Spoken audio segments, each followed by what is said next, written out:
which freshman will challenge Anthony Brown, and who is the long-term QB? The freshmen, there's a trio of them. There are guys that are returning for their second true freshman year in 2021, and that would be Jay Butterfield and Robbie Ashford, two guys that now have a full year in the system. And then the third guy is the newest freshman on the team, true freshman, Ty Thompson, who joined the football program in the spring, took part in all 15 spring practices. And I think there's kind of a flavor of the week. You probably asked if you got truth serum from Mario Cristobal at 3 different points in spring ball. You probably got 3 different answers of who the top freshman of those 3 guys is. Jay Butterfield had his moments, Robbie Ashford had his moments, and certainly Ty Thompson had his moments. But you probably could get different answers at different points over that 15 spring period, which opens up the door. Who challenges Anthony Brown? Because Cristobal has been very adamant and has been forthright in saying that Anthony Brown is the number one. He entered spring as the number one. He left spring as the number one, and he goes into the full off season now with the expectation of competing and trying to keep that number one title. And so let's answer that first part first. Which of these 3 freshmen maybe rises up to the top and challenges Anthony Brown the most? I've got an answer, Eric, but I want to hear yours first.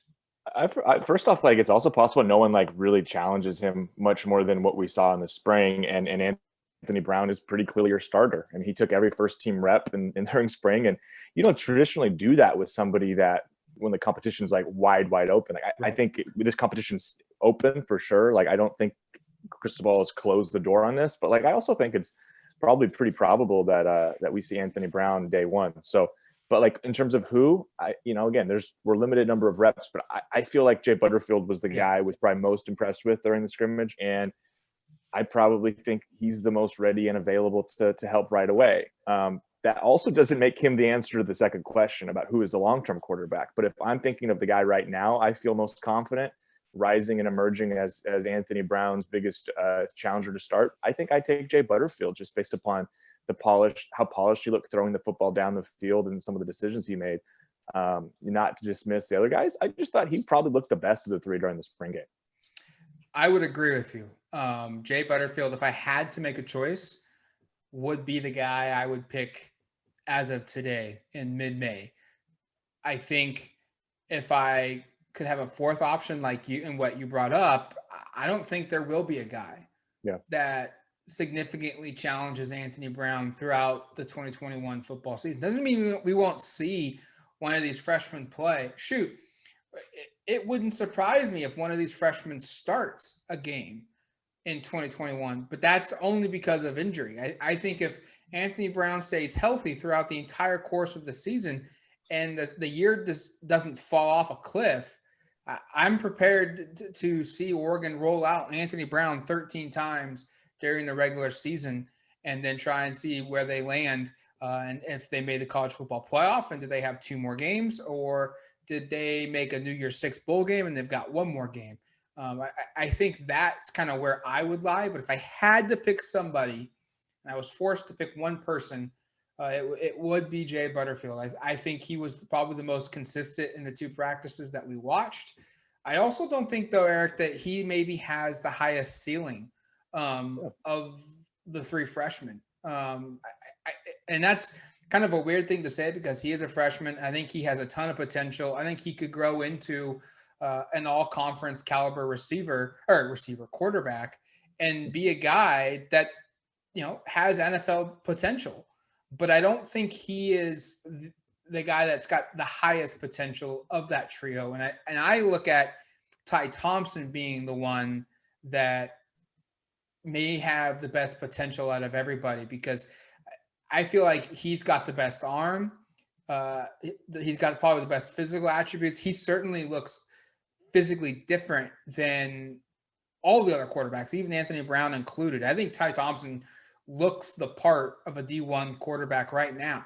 I think it's just he's adjusting to the game of football at the collegiate level, where the windows are tighter, they close quicker, and the progressions have to happen faster, and the arm strength needs to be there the entire time.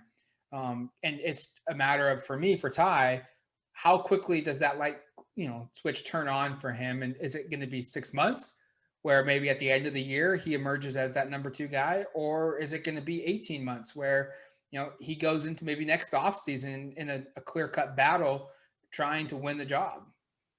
And I'll play a little devil's advocate and just insert Robbie Ashford's name into the mix here for like the long-term guy. I probably agree that Ty Thompson maybe has the highest ceiling of the group, but like I also see a world where like Robbie Ashford as a passer was better than I thought he would be. Yes. I thought the arm was a little bit more impressive, especially going down the field, and I want to see what he can do underneath. And I think that was probably an area he had the most difficulty. But his ability to run the football, I know we didn't get to see it in totality, but we saw a couple of times when he just took off. Like he's definitely the best athlete of the 4 guys in terms of just tuck it and run. And I think with the way Joe Moorhead wants to run a lot of RPO, he wants the quarterback to be able to run. I think I feel best about Robbie Ashford as a runner than I do about anybody else as a runner. And you combine that with maybe some arm strength stuff that I wasn't expecting. And I kind of think like, do I think Ty Thompson's probably got a higher ceiling? Yeah. But like, I just at least want to acknowledge that like, I could see a scenario Robbie Ashford ends up being a really dynamic dual threat quarterback where the passing stuff is probably not quite where it would be with a Ty Thompson or a Jay Butterfield, but where the running stuff could be just significantly more impressive. And that's the fun part for Joe Moorhead. I think all 3 of these young quarterbacks are different in what they do and what they could provide. And if you're thinking about the offense long term, you probably have to think about it in a couple of different ways. It's not just who can throw the ball the most effectively. Mm-hmm. I think Ashford's ability to run, his legs, that's probably going to factor into something at some point. Let's end it with this. Would you agree that the health of this quarterback room from like a roster management perspective is maybe as good as it's ever been in the last 4 or 5 years? Because for at least when Herbert was here, his freshman year was backing up Dakota Prukop to start the year, but no one really felt like Dakota was this all-world guy once we got to see him play in person. And then behind, Dakota was a solid number 2, but behind him, there was really nothing out there from a talent perspective at the quarterback room. Herbert's sophomore season, there was Braxton Burmeister, and I don't think Duck fans need to go down that rabbit hole very much. Then the following year, it was a Burmeister again with Tyler Shuck, and Tyler Shuck was a guy that was as a freshman was okay. You felt like he's probably the long-term solution, but he felt like he was also a year or 2 away from really going to that spot. And then in 2019, we saw a team where it was like, Herbert's the guy. We think Shuck's good enough to man the show, but we never really saw, Shuck play.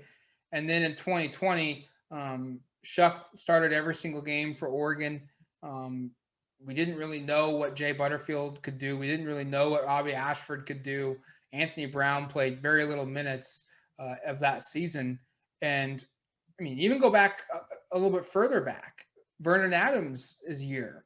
It was Vernon Adams and Jeff Locke, and then it was Marcus Mariota and Jeff Locke.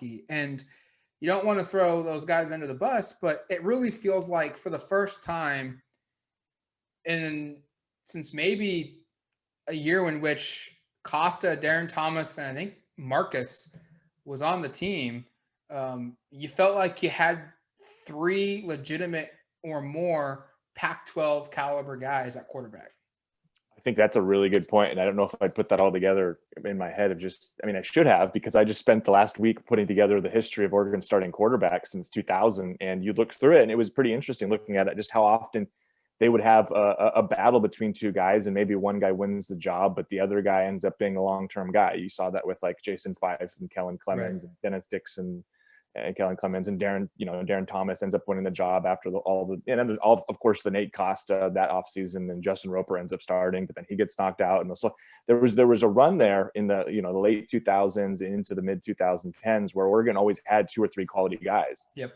And then you're right, after Vernon Adams took over in 2015, the best, like the caliber of the backup quarterbacks seems to just fall off a cliff. And it seems like they either had one really good quarterback and no one good behind him, or they just didn't have a very good quarterback, which was the case probably when Justin Herbert filled in as a freshman. Not that he was bad, but I mean, he's a true freshman starting when he shouldn't be starting. If you had to develop the position better, you'd be in a better spot. So like, I think that's a really astute observation in terms of like, this is the healthiest I think this position's been probably close to like a decade. And that should make you really excited about the direction it's going. I think especially given the fact that we've already seen Oregon go out and get a commitment from Tanner Bailey in this class, and just kind of the thought that these guys are all really young and you might lose a couple of them to transfer. But I would really anticipate that Oregon's long-term quarterback is on the roster right now.